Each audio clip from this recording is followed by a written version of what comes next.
Okay, so so super quick intros for those of you who don't know this cast of characters. So Joe's at Meta, leading a lot of the open source PyTorch efforts. He was here last year as well. Alex, who's at Anthropic, famous for doing the Anthropic Economic Index and also working on artifacts on Claude. And Sholto, who is also at Anthropic now, doing reinforcement learning, and was also here last year. So thank you, gents, for going back. So as we saw, reasoning, Chinese models, coding, our environment were kind of a big topic in the last year. I'd personally like to know, and maybe everybody else would like to know, how's your day-to-day changed in the last 12 months with regards to how you do your work, how you explore new ideas? Any fun little anecdotes? Because you guys are living at the frontier, we're all just observing from afar. Yep. I definitely write a lot less code from scratch. Just like the ratio of amount of code I write from scratch is just like gone from like 90% to like 10% or something like that. And just the ability to you have an idea and you can just kick off like a thought code session or a pod AI session to just like create an interactive dashboard or a visualization, or it's just like completely like all of these like ideas that like you might have that are totally just like pile up in this backlog folder. You can just like do and get done and share them out, and the ability to do that is just like I think totally changed the way that I ideate and do work. But of course, you sort of like adjust your expectations, and then it's like, why couldn't you do like, this extremely complex thing that like would have seemed like science fiction a few years ago? Yeah. But so is this basically like where, I know you're not an IC, but like if you're an IC, then you have a team around you now, and you can sort of like multiply yourself in the ideas that you're trying? Oh yeah, I mean I think it enables ICs to be managers of it, managers to be ICs more, Yeah, one of my friends has 9 Claude code sessions doing at the same time. Is he the guy on Twitter that was billing you guys an insane amount of money? One of those. It's actually Simon from Notion. Yeah. I don't know. I guess for me, it's like I do a fair amount of strategy work as a product guy, and like doing deep research, like and doing these long running tasks is like super helpful for me because I used to have to like comb through shit, like go through GitHub, like all these things, and understand what the heck's going on, and like I can kind of get a lot of raw data like very quickly. I think that like the aha moment on the coding side for me was when we used Cloud Code at Meta, and like I was just kind of surprised like when I saw like an L9 or L10 even engineer like using it and like using it a lot, and like just blown away and like at how good it was and like how much more efficient as a coder it made that person. I think we were all shocked actually. There was like a chapter I had, and it was, oh my god, that person's like, because that person was considered kind of a god coder, right? And so I think it's like now I think in our company if you're not using AI to do code, you're almost like you're like a pariah. You're like like you have to. It's almost like a Zuck directive for you to be using it. So that was the aha moment. Like, and now I think it's just like everywhere. Then when you look at these, basically the benchmarks and how thinking first models have been improving, to what degree, there's been some papers that basically say like, oh, it's within the variance of errors and not errors, but like settings in those experiments. Like if you tweak the parameters of the experiments, the sort of gains go away. It doesn't really align with what we're hearing here, which is like over the last 12 months, these things have been increasingly capable. Yeah, I think the specific experiment where they found no gains, it was people who were super experienced with that code base, right. And so like they maybe and also it was I think February's models, which are actually a hell of a lot worse than the models of today. Right. So which is also like kind of weird. Yeah, your studies are validated by the fact that you did February. Sorry. Yeah. So I think those are the largest contributions. And because, for example, personally, I find the coding models most helpful when it's part of the code base I don't know very well. I can also just ingest information really fast, propose a bunch of changes, and so I think it's probably those factors. Yeah, interesting. And then last year, I guess we talked a lot about the chain of thought and then inference time compute, and then now it's like how did RL actually move the needle more specifically? Because I know you toil on this every day. Like there's coding, there's eval robustness, there's long horizons, there's new environments, all these like buzzwords. What's the recipe that makes this stuff work? What is the recipe that makes this stuff work? That is a little bit secret sauce. I mean, like the general sense is that finally the models are actually able to try the things that they've like read about. And really the models of yesteryear, or like last year, had skim read every textbook in the world, but they hadn't actually had a chance to try software engineering that much. Right. I think now, in doing that, they've actually improved pretty dramatically. Like it's quite stark how much better they get as a function of how much RL you do. Okay. And the line is still. I mean, I think a lot of things are like coming full circle. I think with the with verifiable rewards, I think we've been talking about. So we had a project in FAIR around their improving for a long time, and then that team kind of like left Mistral pretty much. And but we were working in essentially like an area like that. Like you can create a lean environment, and have your model mess around in it, and learn and coding, and you actually can compile and I think like Mark down here in the front row, like he works on. Essentially LLMs for like kernels, and you can compile a kernel and actually understand like very clearly, is it going to give you better performance? Is it numerically correct, etc. Like I think we had all of these things kind of happening in this space, but we just never married them to training models. So I think like RL, like the evolution from us going from like RLHF, which is basically fake RL, very fragile, to now like using like true reinforcement learning at scale. I think.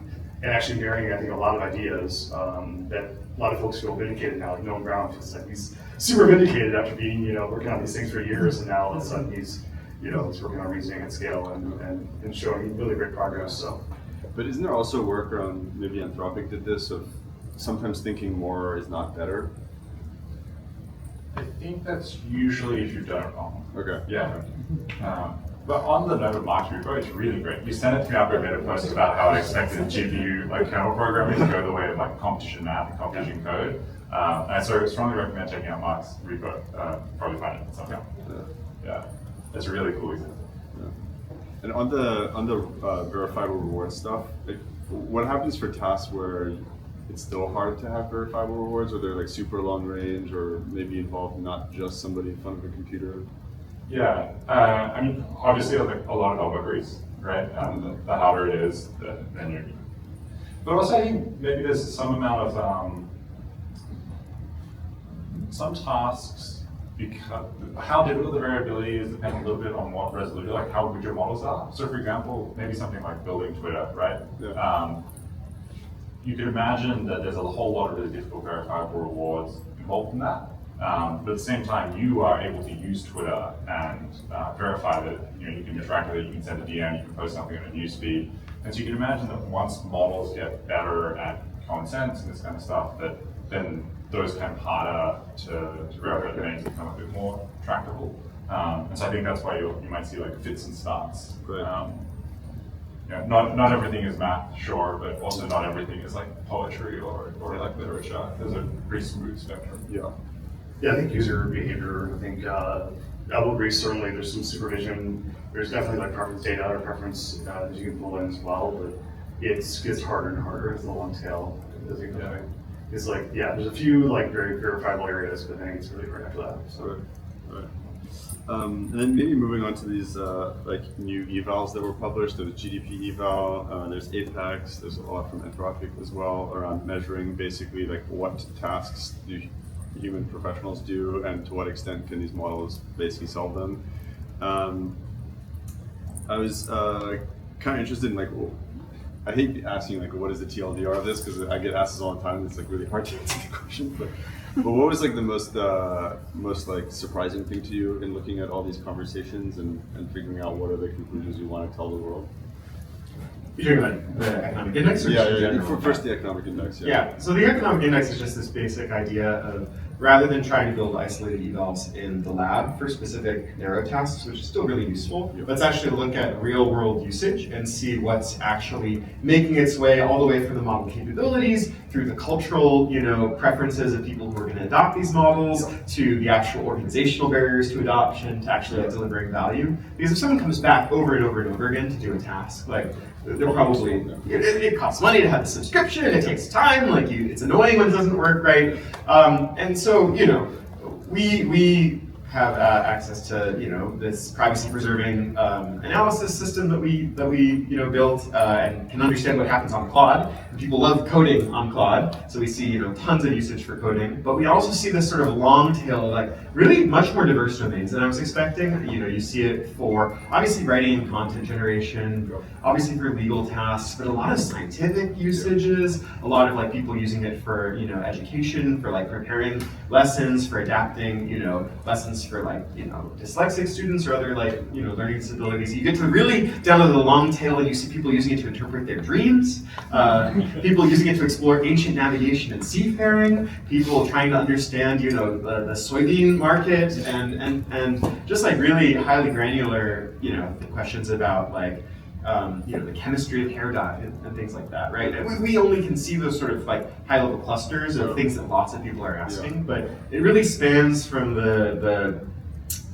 work, to the personal. But what we have seen over time is that the share of conversations that are involved in going back and forth with the model and iterating with it or just learning versus just delegating to the model, it's shifting more towards delegation. Because people, not 0 to 100, but we're sort of gradually seeing, especially in this latest report, the shift towards people feeling both more comfortable delegating to these models and also the models being good enough to do it. Do you already get a sense of what tasks people are less price sensitive to? I'm just willing to throw as much money on this as the thing can do it. Yeah, we have some analysis of this in the report on the sort of business usage section. It seems like a lot of usage is pretty price insensitive, because you can look at the variation of lengths of these conversations, right, which is a proxy for the cost.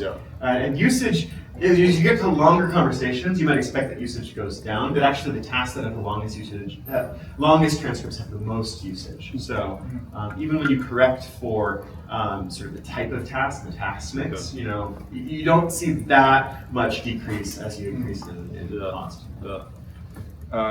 Maybe one question people wonder around is this inequality of access and are there any interventions that we can realistically do? Yeah, I mean, one of the big trends we saw in sort of 19th, 20th century was the Great Divergence between Europe and the West and the rest of the world. And, what we see a big disparity across countries also based on, basically GDP per capita. What can you do? I mean, unlike a lot of these technologies that rely on, really expensive infrastructure, if you have SMS or if you have, some internet, you can use these systems. Surprisingly, it's actually cheaper for some people to use a language model than to use Google if you have sort of really expensive internet, because you're only sending back a few, bits of text back and forth, right, rather than the full website. But I think just making it increasingly accessible, increasing the language performance of low resource languages, sort of cultural nuances. If you ask, how to, my colleague has this example of you ask how to plan a wedding, right? And you are in. It's high risk. Right, but you don't want to wear a white wedding dress in every culture, right? That is a faux pas in Europe and stuff. I mean, there was a hack, I think, for a while with the airplane Wi-Fi. If you just bought the messaging, then you could still use Meta AI and WhatsApp. You used to access the internet as opposed to buying the full web.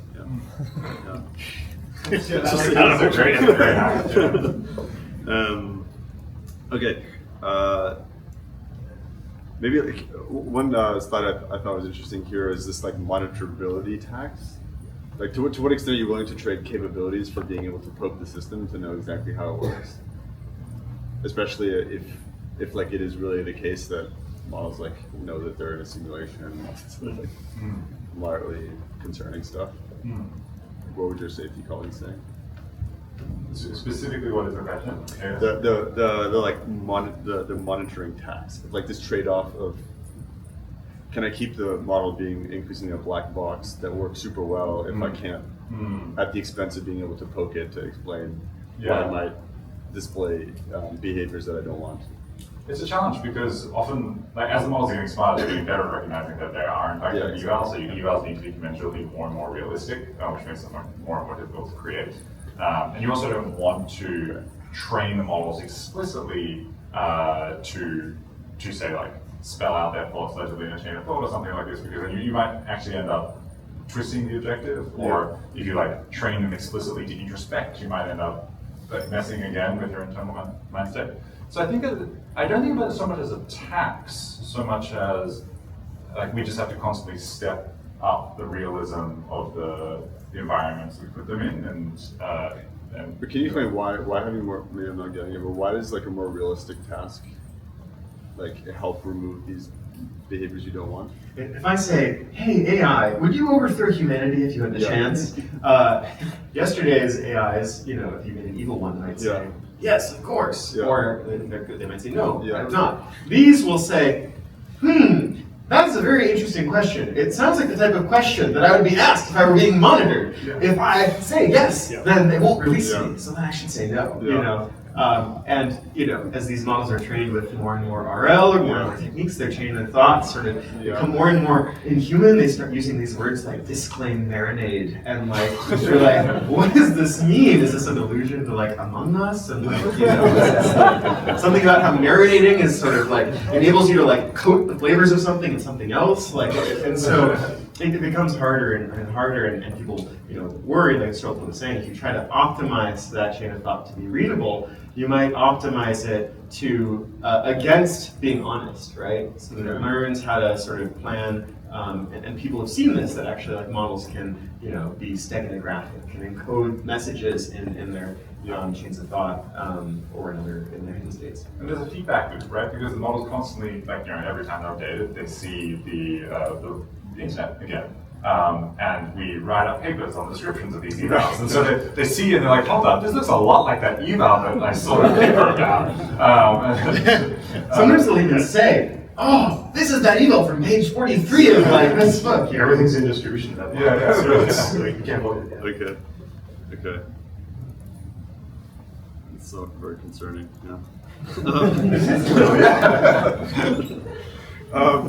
and so maybe to tie it all up, like, what do you make of the progress from China? Like, how serious is it? What do you guys think about it? Should there be like a counteracting like U.S. open source effort again? If so, who's going to step into the fold? Any like hot thoughts on that one? I mean, I think the progress is like really incredible. They have great taste. They're doing really wonderful research. Like, I think any notion that their sort of algorithmic progress is like, they're behind, but they're not crazy behind. They're doing the right things, right? Because it's a really productive like research program. I think I was incredidly impressed by the progress last year, and I think actually progress has slowed a little this year because of compute constraints. Like I've heard that DeepSeek's really been struggling to like release the next models that haven't had enough compute to do just test ideas. Yeah, to test ideas, and that the Ascend chips are really difficult to use. I heard that as well. I think they've done an awesome job, to be honest. I mean, like objectively, I think they've brought together academia, industry. Like I think I'm not obviously a fan of the government there, but but I think if you look at the labs, almost half of our lab is educated in China, right? In Chinese universities, right? And I think I'd say probably the reason I got into AI more than a decade ago was because of we looked past all of these things, we just collaborated, and it didn't really matter if you were Chinese or if you were from Europe, or you're from Amazon or Google or whatever, we all kind of put together and worked in the open and collaborated. I think the progress to me has been pretty good. I think they're not at the frontier. I think they're putting out amazing models. I think the thing that jumped out to me though is they're putting out a lot of artifacts that I wouldn't have expected, like their communication collectives, their RL, the Verl library from ByteDance is pretty fantastic. It's got some problems, scalability problems we found with it, but it's probably the best out there for now. And I think they're just putting out like a lot of great open source like models and libraries, and basically being really transparent with what they're doing. And they're also treating safety as a first process in those labs. So like, not all of us in the US are doing that, right? And I think that's like, obviously you guys are and others, but so I actually really respect what's happening over there. I just wish we could actually collaborate more. It's funny you say half the lab was a trend university. I actually counted that as well. I spent a year at Tsinghua University doing math and all stuff. Have a lot of fun for the country.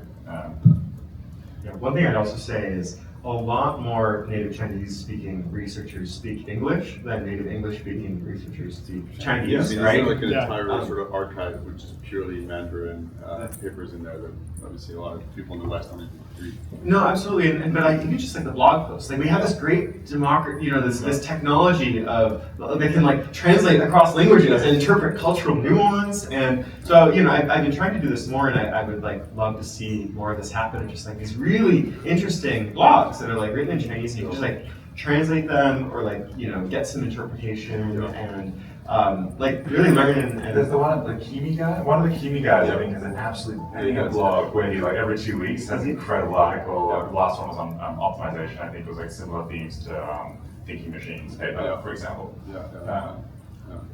And maybe just to like wrap up, like obviously you read like FT articles about like this ungodly amount of money going into compute build out, etc. And like most of Wall Street says like how and where is all this revenue going to come, given the margin of these products to pay back all this infra. Do you have any hot takes on like what the world is not realizing?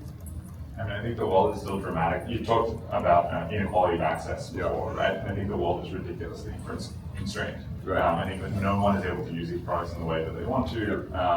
And as the model capabilities get stronger and stronger over the next 2 years, I think that is going to be like multiplied tenfold basically every year.